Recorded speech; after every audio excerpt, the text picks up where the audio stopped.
r to the power,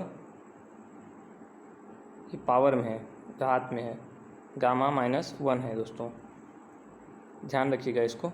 1 minus 1 upon, यहाँ पे 1 है तो 1 minus 1 upon r to the power gamma minus 1 है, न कि कुछ और, ठीक है। तो आप इसको ध्यान रखिएगा। चलिए आगे अगला क्वेश्चन देखते हैं दोस्तों। सुपर चार्जिंग के लिए गलत स्टेटमेंट है। दोस्तों आप ये चौथा ऑप्शन पढ़ते ही समझ जाओगे, super charging results in fuel economy. तो हमने कहीं भी फ्यूल इकोनॉमी की बात की ही नहीं। इसके अलावा यदि आप देखी जाए तो बाकी के कंडीशन जो है सुपर चार्जिंग के कंडीशन में अंतर्गत आते हैं। बाकी ये जो फ्यूल इकोनॉमी की बात कर रहा है ये तो हमने कहीं बात ही नहीं किया। इसका आंसर जो होगा वो आपका 4th होगा। चलिए अगला क्वेश्चन देखते हैं दोस्तों, बहुत ही आसान क्वेश्चन है।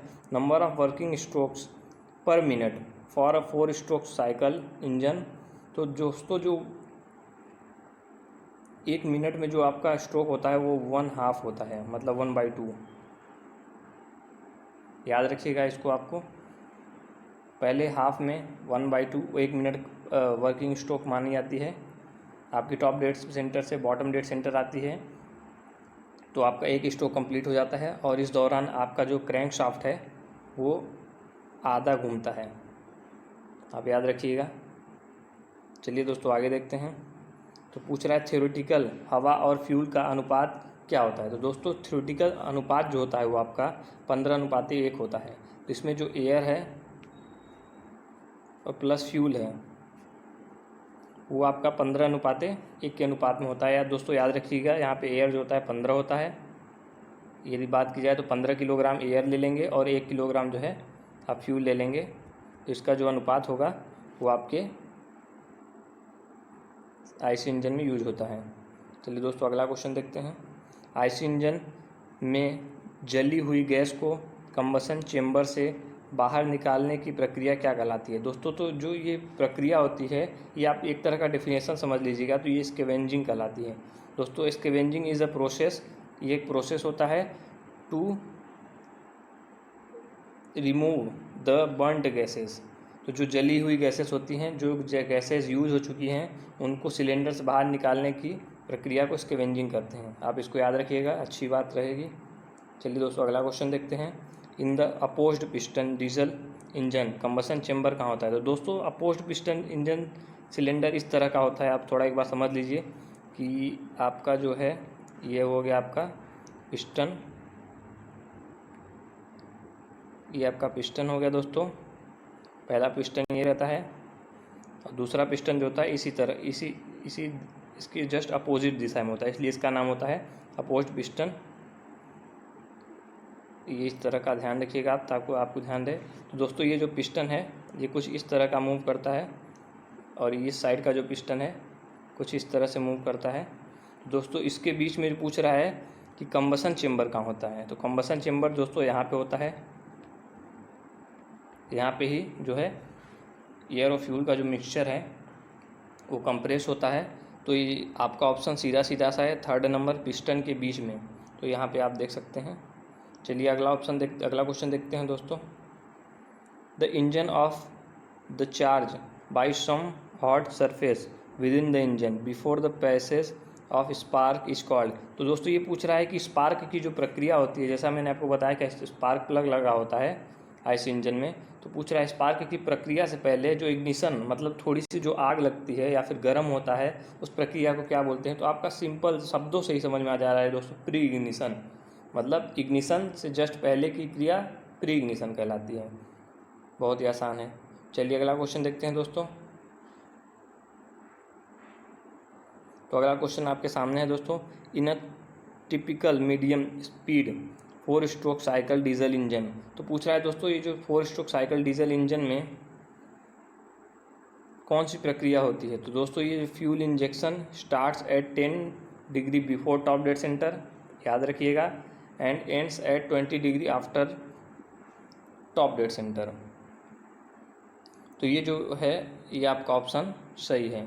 तो आप इसको आसानी से याद कर सकते हैं, कोई प्रॉब्लम नहीं आएगी। इसमें साफ साफ बोल रहा है कि fuel injection starts at 10 degree before, मतलब ये बोल रहा है कि जो टॉप डेड सेंटर की कंडीशन होती है, ये जो टॉप डेड सेंटर की कंडीशन है, टॉप डेड सेंटर की जो कंडीशन है, इसके 10 डिग्री पहले, ये आपका 10 डिग्री है, 10 डिग्री पहले,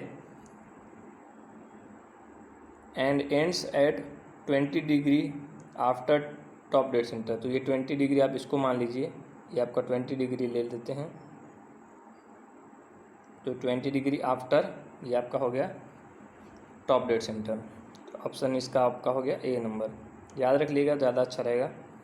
चलिए दोस्तों अगला क्वेश्चन देखते हैं। नीचे दिए हुए किस इंजन में फ्लाईव्हील सबसे ज़्यादा भारी होगा? तो दोस्तों फ्लाईव्हील भारी हम उसमें लेते हैं जिसमें आपको स्पीड ज़्यादा चाहिए होती है या आपको पावर ज़्यादा चाहिए होते हैं। तो इस हिसाब से यदि देखा जाए तो दोस्तों 4 स्ट्रोक जो इंजन होता है वो थोड़ा भारी लेते हैं हम।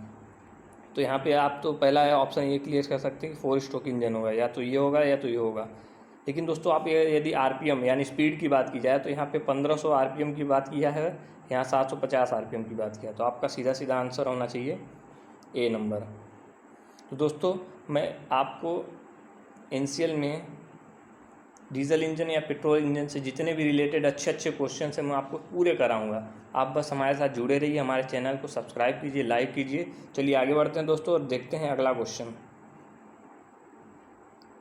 तो अगला क्वेश्चन है दोस्तों, which of the following is the lightest and most volatile liquid fuel. तो दोस्तों ये लिक्विड फ्यूल के बारे में बात कर रहा है कि कौन सा ऐसा लिक्विड है जो कि बहुत हल्का होता है। वॉलेटाइल मतलब जो आसानी से जल जाए, और कौन सा ऐसा लिक्विड है जो बहुत हल्का होता है। तो दोस्तों आप यदि लिक्विड के बारे में पढ़ेंगे, फ्यूल के बारे में पढ़ेंगे, तो गैसोलीन आपको जो मिलेगा वो ऐसा एक फ्यूल है जो कि बहुत हल्का होता है और आसानी से जलने वाला फ्यूल होता है। चलिए दोस्तों आगे देखते हैं।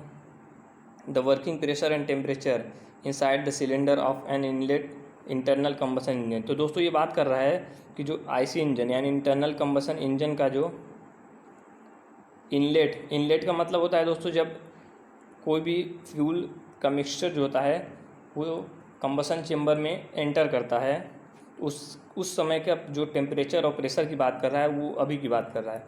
तो जो आईसी इंजन का इनलेट का जो टेम्परेचर और प्रेशर होता है वो जो होता है स्टीम इंजन की तुलना में जो होता है वो ज़्यादा होता है। ठीक है, तो स्टीम की तुलना में जब ज़्यादा होता है तो यहाँ पे ऑप्शन आपका क्या हो गया, वेरी हाई। तो दोस्तों आपको हाई याद कीजिएगा, यहाँ पे वेरी हाई बहुत ज़्यादा नहीं होता है, तुलना में थोड़ा सा ही ज़्यादा होता है, इसलिए आपका ऑप्शन हो गया हाई। चलिए दोस्तों अगला क्वेश्चन देखते हैं। अगला क्वेश्चन आपका है the rating of a diesel engine with increase in air inlet temperature will. तो पूछ रहा है कि रेटिंग जो होगी डीजल इंजन की उस पर क्या फ़र्क पड़ेगा जब इनलेट टेम्परेचर बढ़ रहा हो। तो दोस्तों ऐसा होता है कि जब इनलेट टेम्परेचर बढ़ता है तो आपकी जो डीजल इंजन की जो रेटिंग है वो लीनियरली डिक्रीज़ होती है दोस्तों, लीनियरली घटती जाती है जैसे जैसे आपका इनलेट एयर टेम्परेचर बढ़ता जाता है। तो दोस्तों आप प्लीज़ सब्सक्राइब कीजिए, सपोर्ट कीजिए, मैं आपकी पूरी हेल्प करने की कोशिश करूँगा। आपको ऐसे ऐसे क्वेश्चंस दूंगा जो जनरली एग्ज़ाम में पूछे जा सकते हैं। मैं एक पूर्व इंजीनियर रह चुका हूं दोस्तों, मैंने उज्जैन इंजीनियरिंग कॉलेज से इंजीनियरिंग की है, कंप्लीट की है। आप हमारे चैनल्स को प्लीज़ लाइक सब्सक्राइब करते रहिए और डीजल इंजन या पेट्रोल इंजन से कोई भी ऐसा टॉपिक मैं क्वेश्चन नहीं रहने दूंगा जो कि पूछे जा सकते हैं NCL HE MM के ऑपरेटर्स के एग्ज़ाम में। आप यदि हमारे वीडियोस को देखें, लाइक और सब्सक्राइब करें तो मैं आपको ये गारंटी देता हूं दोस्तों कि आपको इससे बाहर कोई क्वेश्चन नहीं पूछेगा। मैंने इस एग्ज़ाम को अच्छे से रीड आउट किया है, इस एग्ज़ाम को दिया हूं दोस्तों, तो मुझे एक्सपीरियंस है कि कहाँ से कहाँ तक क्वेश्चन ही पूछ सकता है। चलिए आगे देखते हैं दोस्तों। क्रैंक केस एक्सप्लोजन इन आईसी इंजन। तो दोस्तों ये क्रैंक केस मतलब जो मैंने बात किया था कि क्रैंक शाफ्ट होता है उसका जो आसपास का एरिया होता है क्रैंक केस कहलाता है। तो एक्सप्लोजन इन आईसी इंजन यूजुअली ऑकर्स, तो वो कब होता है एक्सप्लोजन की कंडीशन, मतलब वो ब्लास्ट होने की कंडीशन कब आती है। तो दोस्तों ये ब्लास्ट होने की कंडीशन जो है वो आती। तो दोस्तों इसका आंसर है first a mild explosion followed by a big. दोस्तों यहाँ पे BI नहीं है, बिग एक्सप्लोजन है। पहले दोस्तों माइल्ड एक्सप्लोजन होता है, उसके बाद जो बड़ा एक्सप्लोजन होता है जो इसके जस्ट बाद होता है इसको फॉलो करता है, इसलिए यहाँ पे लिखा है फॉलोड। चलिए दोस्तों अगला क्वेश्चन देखते हैं। The air requirements of a petrol engine during starting. दोस्तों पूछ रहा है कि एयर रिक्वायरमेंट, एयर की ज़रूरत जो होती है पेट्रोल इंजन में ड्यूरिंग स्टार्टिंग कंप्रेशन की स्टार्टिंग के दौरान पे, तो जो एयर रिक्वायरमेंट होती है theoretical air requirement for complete combustion, तो इसकी तुलना में जो लेस होता है, बहुत कम होता है। तो दोस्तों स्टार्टिंग में जो होता है वो एयर की जो होती है पूरे ओवरऑल जो कंप्रेशन की प्रोसेस होती है उससे कम होता है। इसको ध्यान रखिएगा, याद रखिएगा दोस्तों। चलिए आगे देखते हैं। The temperature of intake air in IC engine is lowered then its efficiency will.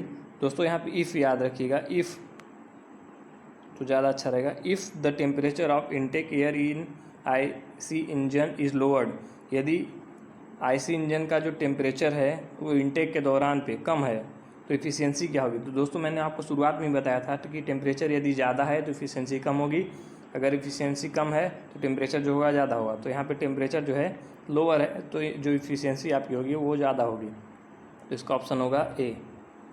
चलिए दोस्तों आगे देखते हैं। The loud pulsating noise heard within the cylinder of an inlet internal combustion engine is known है। तो दोस्तों ये बोल रहा है साफ साफ अक्षरों में कि जो इंटरनल कंबशन इंजन में जो पल्सेटिंग नॉइज़ होती है, जो सुनी जाती है, पल्सेटिंग नॉइज़ एक पल्स की तरह, जैसे आपका पल्स होता है धड़कता है उसी तरह सिलेंडर में पल्सेटिंग नॉइज़ होती है। तो इस तरह की नॉइज़ को जो है दोस्तों तो डिटोनेशन बोलते हैं। आप इसको एक परिभाषा की तरह याद कर सकते हैं। चलिए दोस्तों अगला पॉइंट देखते हैं। डीजल इंजन सिलेंडर में निम्नलिखित में से कौन सा माध्यम कंप्रेस्ड होता है। तो दोस्तों मैंने आपको बताया था कि पेट्रोल इंजन में एयर प्लस फ्यूल का मिक्सचर होता है और जो डीजल इंजन होता है उसमें सिर्फ एयर यूज होता है। तो आपका इसका ऑप्शन है सीधा सीधा सिर्फ हवा। चलिए दोस्तों अगला क्वेश्चन देखते हैं। डिटोनेशन हानिकारक होता है इस कारण से। तो दोस्तों यदि आप ये तीनों पॉइंट पढ़ेंगे अच्छे से तो आपको ये समझ में आएगा कि ये तीनों पॉइंट जो है डिटोनेशन में कहीं भी इससे रिलेटेड नहीं आ रहे कि जो बताएं कि ये हानिकारक है इस कारण से। तो दोस्तों आपका जो ऑप्शन आंसर होगा ये नॉन ऑफ एबव होगा। आप इसको एक बार रीड आउट कर सकते हैं। चलिए आगे देखते हैं दोस्तों। A stoichiometric air fuel ratio is. तो दोस्तों जो स्टोइकियोमेट्रिक एयर फ्यूल रेशियो होता है वो आप याद रखें तो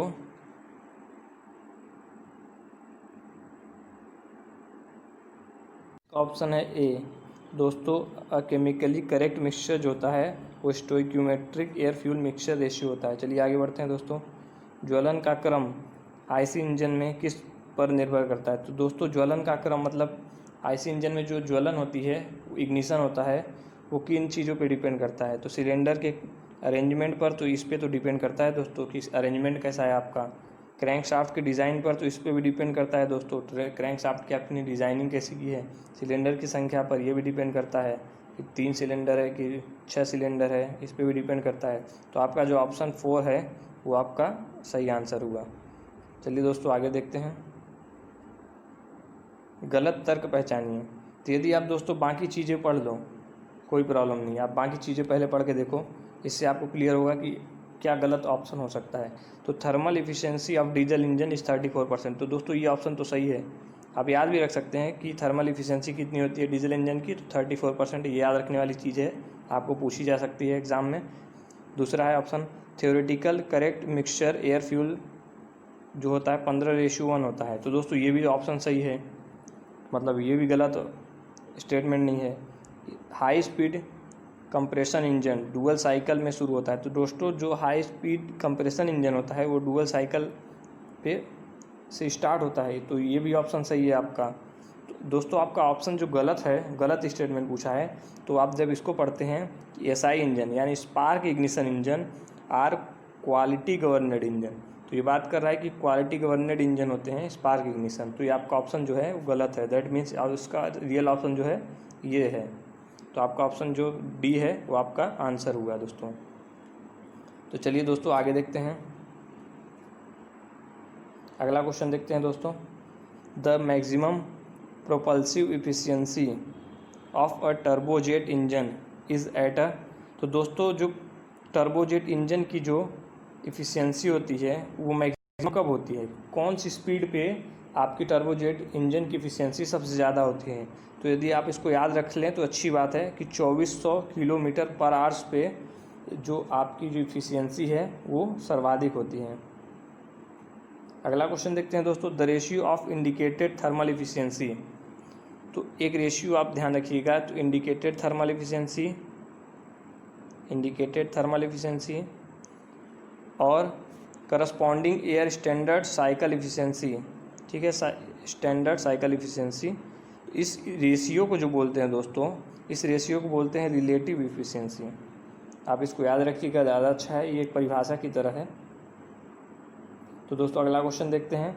4 स्ट्रोक साइकिल की इनलेट वॉल्व कब खुलती है। तो दोस्तों खुली कब रहती है, तो 270 डिग्री पे जो है आपकी जो इनलेट वॉल्व है वो खुली पाई जाती है, खुली रहती है। अगले क्वेश्चन पे बढ़ते हैं। अगला क्वेश्चन आपका है पेट्रोल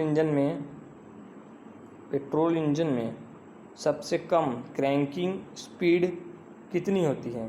तो सबसे कम क्रैंकिंग स्पीड की बात की जाए तो वो 60 से 80 आरपीएम होती है। आरपीएम का मतलब यहाँ दोस्तों रिवॉल्यूशन पर मिनट है कि एक जो क्रैंक शाफ्ट है वो 1 मिनट में कितना घूमता है, कितनी बार घूमता है, उसकी जो संख्या होती है उसे आरपीएम बोलते हैं।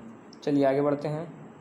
नंबर ऑफ वर्किंग स्ट्रोक्स पर मिनट, 1 मिनट में कितनी नंबर ऑफ वर्किंग स्ट्रोक्स हैं फॉर अ 2 स्ट्रोक साइकिल